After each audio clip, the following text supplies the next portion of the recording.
Hello there. Welcome to my thought for the day.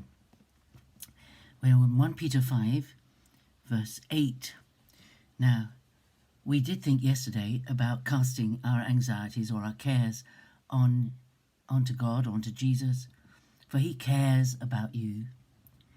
That's our responsibility towards God, is to refuse to be anxious about things. Make it a decision. I am not going to worry about things. If I start to worry about something, I'm going to throw it at Jesus. I'm going to say, you take it, Lord. I can't carry it. I refuse to carry it. You told me not to carry it, and I'm not going to. Cast all your anxieties on him because he cares for you. You know, he knows everything about you. He knows the things that worry you. He knows the things that make you anxious. He knows the experiences of your life where people have let you down or circumstances have overwhelmed you. And he knows what they call it. He knows what would press your buttons. And his instruction to you is, don't go that route. Anxiety and fear and worry are not a lifestyle for those who have Jesus as Lord and Master, because he is the good shepherd who looks after his sheep. Do you believe it, guys? Do you believe that Jesus is capable and has enough power and has enough ability to be able to actually look after you and all your worries? If you don't, then carry on worrying. But if you do, you have to live like you believe that. Not live like the rest of the world lives.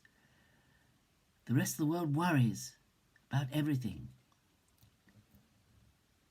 We haven't got to worry. Not ever. Not ever. Not to be anxious.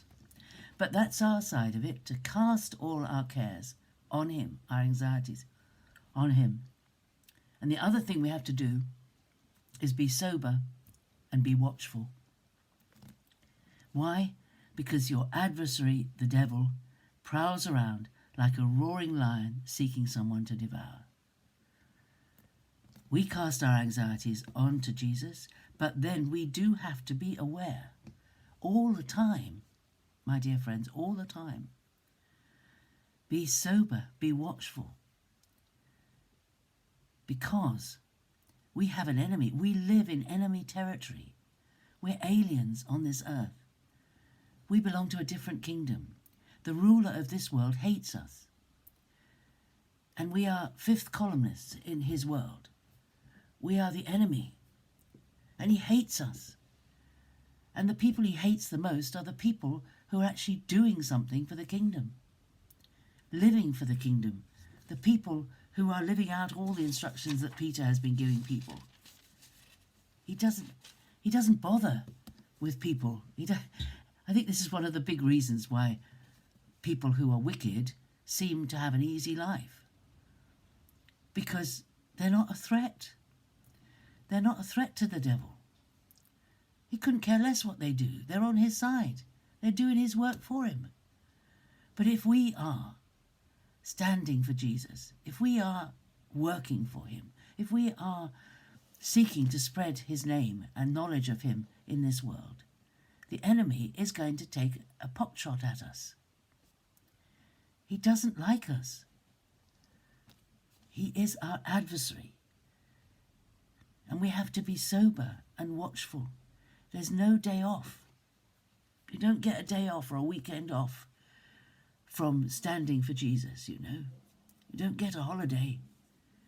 If you've given your life to Jesus every moment of every day, you could be a target. And we have to be sober. We have to be thoughtful, careful, aware that we are target matter for the enemy.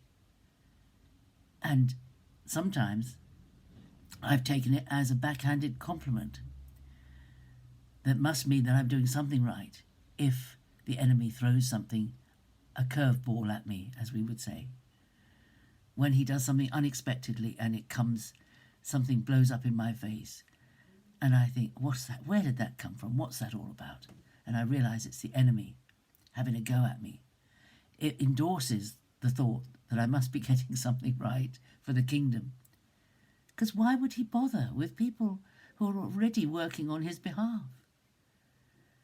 And then there's this picture for us to get hold of.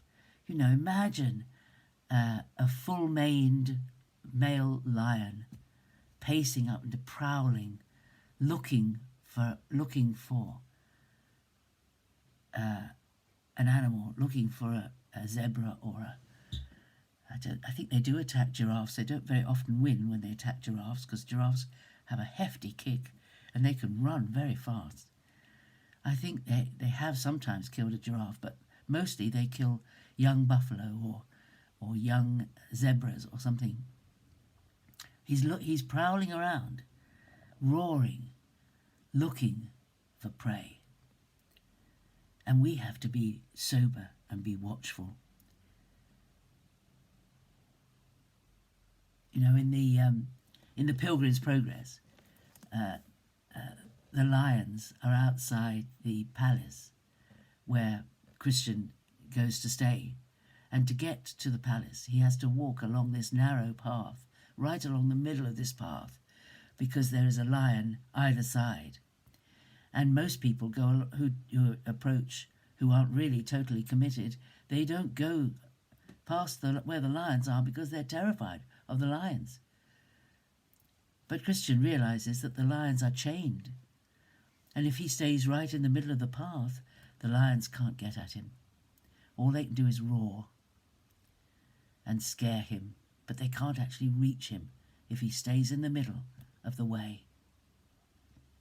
You know, the enemy is defeated, and we are more than conquerors because of Jesus who loved us. So we are not to be afraid of what the enemy can do. The enemy is defeated. He's not.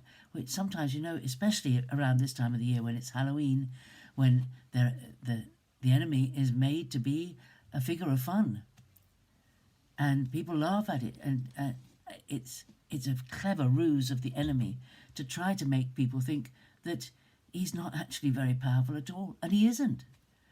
We make him out to be much more powerful than he is, out of fear of him. Greater is he who is in you than he that is in the world.